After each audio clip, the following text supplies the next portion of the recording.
الحمد للہ رب العالمین والصلاة والسلام علی سیدنا و مولانا محمد وعلی آلہ واصحابہ اجمعین۔ گزشتہ ہفتہ کے دوران اللہ کے فضل و کرم سے سورۃ البقرہ کی 148 تا 167 آیات کے مطالعہ اور مفاہیم و معانی سے آگاہی کی سعادت حاصل ہوئی۔ بلا شبہ یہ اللہ ہی ہے جو دلوں اور ذہنوں کو اپنی کتاب حکمت سے آگہی کے لیے کھولتا، اسباب مہیا کرتا اور توفیق سے نوازتا ہے۔ بارگاہ رب العالمین میں التجا ہے کہ آیات قرآنی کی روشنی میں ہمیں اپنی زندگیوں کو درست کرنے، رویوں کو بہتر بنانے، عقائد و اعمال کی اصلاح کرنے اور اطاعت و وفا کی زندگی اپنانے کی توفیق دے، آمین۔ مطالعہ کردہ آیات کا موضوع اہل ایمان کے لیے قبلہ کی تبدیلی اور مسجد الحرام کے بطور قبلہ اختیار کے اعلان کا انقلابی حکم ہے۔ رسول اللہ صلی اللہ علیہ وسلم کی بعثت سے بلا شبہ انسانیت کی قیادت و امامت کا منصب بنی اسرائیل سے ملت ابراہیمی کی طرف منتقل ہو چکا تھا۔ رسول، کتاب، شریعت کی منتقلی اور مدینہ طیبہ کی طرف ہجرت کے بعد اسلامی مملکت کے قیام اور بدر کے میدان میں حق کی سربلندی کے بعد اب لازم تھا کہ امامت کی تبدیلی کا ایک اہم نشان، شعار اور علامت قبلہ بھی تبدیل ہو کر تا قیامت متعین ہو جائے۔ اس سے جہاں انتقال امامت مکمل ہو، وہیں اسلامی شریعت میں کسی قسم کی تبدیلی اور ترمیم کے امکان کی ہر راہ مسدود ہو کر مختلف قسم کے تعصبات کا خاتمہ بھی ہو جائے۔ رسول محترم صلی اللہ علیہ وسلم انتقال امامت کے اس منطقی مرحلے کے منتظر تھے۔ اللہ نے اسے قبولیت کا شرف بخشا اور ہجرت کے 17ویں ماہ تحویل قبلہ کا حکم نازل ہو گیا۔ ان آیات میں اس حکم کا 3 بار اعادہ کیا گیا تاکہ اس امر کو قطعی طور پر یقینی بنا دیا جائے اور مخالفین حق کی خواہشات کی تکمیل کے ہر امکان کو رد کر دیا جائے۔ اہل کتاب کے اعتراضات کا جواب اس طرح دیا گیا کہ یہ کوئی تعجب کی بات نہیں کہ مسلمانوں نے اپنا قبلہ تبدیل کر لیا ہے۔ ایک تو تبدیلی امامت کا تقاضا ہے، تو ایک مستقل و مکمل دین کی حیثیت سے اسلام کا حق ہے کہ اس کا علیحدہ تشخص ہو۔ جب پیغمبر علیحدہ، شریعت علیحدہ اور کتاب شریعت بھی علیحدہ ہو تو قبلہ کی تبدیلی عین مطلوب ہے۔ اور یہ اہل کتاب کس قدر بدبخت ہیں کہ اپنی کتابوں میں پیغمبر علیہ السلام، ان کی شریعت اور خود تحویل قبلہ کے بارے میں بالکل اسی طرح آگاہ و مطلع ہونے جیسا کہ اپنی اولاد کے بارے میں یقین و علم رکھتے ہیں کے باوجود اس کی مخالفت کر رہے ہیں۔ تعلیم یہ عطا ہوئی کہ ان مشگافیوں میں الجھے اور سورج کی طرح چمکتے دمکتے غالب و نافذ ہوتے دین اسلام کی مخالفت، انکار اور تکذیب کی بجائے نیکیوں اور بھلائیوں کے کاموں میں ایک دوسرے سے آگے بڑھنے کی فکر و سعی کریں۔ فاستبقوا الخیرات، تحویل قبلہ یا کوئی اور حکم الہی ہو، ان کا مقصود اللہ کی بندگی، اس کے احکام کی تعمیل، اس کے ساتھ اخلاص و وفا کے اظہار میں پیش قدمی کرنا اور جلدی دکھانا ہے، اس یقین کے ساتھ کہ اللہ قیامت کے روز سب انسانوں کو جمع کر کے ان کی حسبی، نسبی یا دینی اور دنیاوی فضیلتوں کے مطابق سلوک نہیں کرے گا، بلکہ اعمال کی بنا پر آخرت میں ابدی عزت و ذلت کا فیصلہ کرے گا۔ اس امکان کو بھی قطعی طور پر رد کر دیا گیا کہ تحویل قبلہ اور انقلاب امامت کے اس فیصلہ میں تا قیامت کوئی تبدیلی ممکن ہے یا کبھی پیغمبر اسلام اور اہل اسلام کعبہ کی بجائے کسی اور مقام کو قبلہ کے طور پر اپنا سکتے ہیں۔ اہل ایمان کو نصیحت کی گئی کہ معترضین کے اعتراضات سے نہ گھبرائیں، اپنی زندگی کے ہر معاملے میں اللہ ہی کا خوف دامنگیر رکھیں اور اسلامی شریعت کے احکام کی خلاف ورزی سے خود کو انفرادی اور اجتماعی طور پر بچاتے رہیں، ورنہ دشمنان حق کو مسلمانوں کی دو عملی کے سبب پھر اعتراض اور انگلیاں اٹھانے کا موقع مل جائے گا۔ اہل ایمان کو بشارت دی گئی کہ اگر وہ قرآنی تعلیمات کی اصل روح کے مطابق قبلہ کا احترام اور تقدس و حرمت کا لحاظ رکھیں گے اور انقلاب امامت کے مطلوب مقاصد کو پورا کریں گے تو اللہ اپنی رضا اور کئی نعمتوں، احسانات اور عظمتوں سے انہیں سرفراز کرے گا۔ اللہ نے اپنے بندوں اور بالخصوص اہل اسلام کو اپنی متعدد خاص نعمتوں سے نوازا ہے، جن میں ابراہیم علیہ السلام کی دعا قبول کرتے ہوئے آخری پیغمبر کی بعثت سر فہرست ہے۔ اس پیغمبر کے ذریعے انسانیت کی ہدایت و راستی کا انتظام، تعلیم و تربیت، دعوت و نصیحت اور علوم و معارف سے آگہی اور غلبہ اسلام اور سرکوبی باطل کے مقاصد حاصل کر کے اہل حق، اہل ایمان کو عظمت و عروج اور غلبہ و استحکام بخشا گیا۔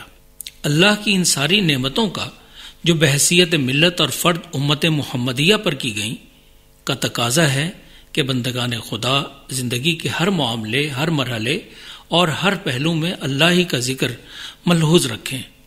ذکر محض زبان سے چند کلمات کا ورد نہیں، بلکہ ایک مستقل اور ہمہ جہت رویے کے طور پر مطلوب ہے، جس کے نتیجے میں فکر و شعور، عقیدہ و عمل، فلسفہ اور نظام حیات، کاروبار زندگی اور معاملات دین و دنیا سبھی اللہ کے حکم کے تابع، اس کی رضا سے مربوط اور اس کی بندگی کے مظہر ہوں۔ ایسے ذکر الہی کرنے والوں کو اللہ بدرجہ بہتر انداز سے اپنی شان ربوبیت اور شان الوہیت کے مطابق یاد رکھے گا، اجر و ثواب اور اپنی نعمتوں سے نوازے گا۔ اہل ایمان کو قیادت و امامت انسانیت، خیر امہ اور امت وسط کا جو منصب سونپا گیا، یہ کسی طور بھی کشمکش، آزمائش اور مصیبت سے خالی نہیں۔ اہل ایمان ان کا سامنا کرتے رہے اور کرتے رہیں گے، سرخرو ہوتے رہے اور ہوتے رہیں گے۔ ان سے نمٹنے کی شاہ کلید صبر اور نماز سے مدد طلبی عطا ہوئی۔ استقامت اور عزیمت، بلند ہمتی اور عالی حوصلگی کا درس ملا۔ نماز اور صبر کا سہارا لینے والوں کو اللہ کی معیت، نصرت اور قدم قدم پر رحمت کی بشارت عطا ہوئی۔ 154ویں آیت میں مارکہ حق و باطل میں صبر و استقامت کی راہ پر گامزن رہ کر اپنی متاع عزیز جان کا نذرانہ خالص اللہ کے لیے اس کی بارگاہ میں پیش کرنے والوں کو شہادت کے بلند مرتبے سے نوازا گیا۔ ارشاد ہوا کہ یہ سرفروش مردہ نہیں بلکہ زندہ ہیں، ان کا نام اور کردار بھی امر ہو جاتا ہے، اور ان کی قوم بھی شہید کے وجود سے جلا پاتی اور حیات نو حاصل کرتی ہے۔ شہید کا جسم بھی محترم قرار پاتا ہے اور اس کی روح بھی اعلیٰ مرتبوں پر فائز ہوتی ہے۔ شہید کی قربانی اور اس کے خون کے قطرے باطل کی شکست اور اسلام کے غلبہ و فتح کا محرک بنتے ہیں۔ اس کی شہادت سے انقلاب پھوٹتا ہے۔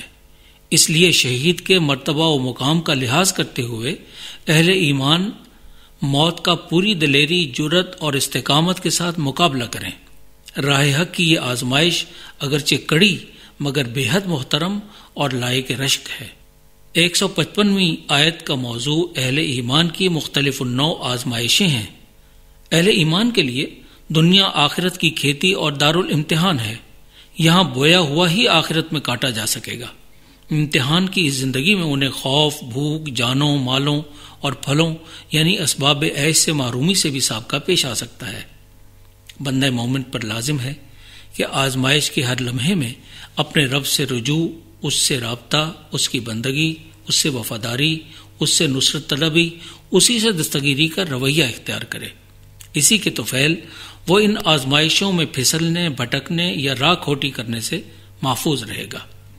انہیں تعلیم عطا ہوئی کہ آزمائش کے کسی بھی موقع پر انا للہ و انا الیہ راجعون، ہم اللہ ہی کے ہیں اور اسی کی طرف ہمیں پلٹنا ہے، کو لفظوں اور عقیدہ اور عمل کا لازمہ بنانا ہے۔ 158ویں آیت میں شاعر اللہ کی حرمت و تقدس کی تلقین کرتے ہوئے صفا و مروہ کو اللہ کا شعار اور حج و عمرہ کے مناسک میں شمار کیا گیا۔ عہد جاہلیت میں ان پر مشرکانہ روایات کو توڑا گیا اور اسے دین ابراہیمی کا نشان گردانتے ہوئے اہل ایمان کو قیامت تک کے اس کے طواف و سعی کے ذریعے سنت ابراہیمی کو زندہ رکھنے کا حکم ملا۔ 159ویں آیت میں اہل کتاب کے کتمان حق کے رویے کے پس منظر میں اہل ایمان، ان کے علماء و صلحاء، مفتیان کرام اور داعیان دین کو خبردار کیا گیا کہ اللہ کی نازل کردہ احکامات و آیات کو ٹھیک ٹھیک بندگان خدا اور طالبان حق تک پہنچا دیں۔ انہیں ان میں سے کچھ چھپانے، منمانی تعویل و تشریح اور تفسیر کرنے کا حق بھی حاصل نہیں۔ 160ویں آیت میں کفر کی حالت میں مر جانے والوں پر بھی اللہ اور اس کے فرشتوں کی اور انسانوں کی لعنت و پھٹکار کا ذکر ہے۔ قبول اسلام کے بعد اہل ایمان سلامتی ایمان کی دعا کرتے رہیں اور اس کے تحفظ کے بارے میں خوب محتاط رہیں۔ کفر محض عقیدہ نہیں، ایک مسلسل رویہ ہے جس سے خود بھی بچیں اور دوسروں کو بھی بچانے کا فرض ادا کریں۔ آخری آیات میں اللہ کی توحید، بے مثل و بے نظیر خدائی، لامحدود وسعت، قدرت و اختیار کا ذکر ہے۔ کائنات میں موجود ہر قسم کی نظر و فہم تک رسائی حاصل کرنے والی روشن، واضح اور جہان حیرت لیے ہوئے دلائل اور مظاہر کا ذکر ہے۔ بندگان خدا کو دعوت دی گئی ہے کہ ایک معبود، ایک خدا، ایک مسجود اور ایک رب کی خدائی کا اعتراف کر لو، اس کی رحمان و رحیم ہستی کے دامن میں آ جاؤ، اس کے سایہ رحمت میں سمانے کی کوشش کرو، اپنے عقل و شعور سے کام لے کر اسی ایک رب کی بندگی کے راستے پر اس کے جملہ تقاضوں کو بروئے کار لاتے ہوئے کاربند رہو۔ قیامت کے روز جھوٹے پیشوا اپنے پیروکاروں سے ہر قسم کے تعلق منقطع کر لیں گے اور ان کی دستگیری کی بجائے اپنے انجام اور اللہ کے عذاب کو دیکھ کر برات کا اعلان کریں گے۔ پیروکار دنیا میں دوبارہ پلٹائے جانے کی حسرت کا اظہار کریں گے، جو یقیناً ناتمام ہی رہے گی، اور وہ اور ان کے پیشوا جہنم کی ہمیشگی والی زندگی اور عذاب سے ہی دوچار ہوں گے۔ اہل ایمان پر بالخصوص اور بندگان خدا پر بالعموم لازم ہے کہ وہ اللہ سے محبت اور اس کی اطاعت کے جملہ تقاضوں کو سمجھیں، ان میں کسی بے حیثیت کو نہ شریک کریں، نہ اپنی محبت و اطاعت کا معمولی سا بھی حصہ ان کے لیے وقف کریں۔ یہی دنیاوی اور اخروی نجات کی شرط اول ہے۔ اللہ رب العزت ہمیں اپنی محبت کے جملہ تقاضے سمجھنے کی توفیق عطا فرمائے اور انہیں بروئے کار لانے کا شعور بخشے، آمین۔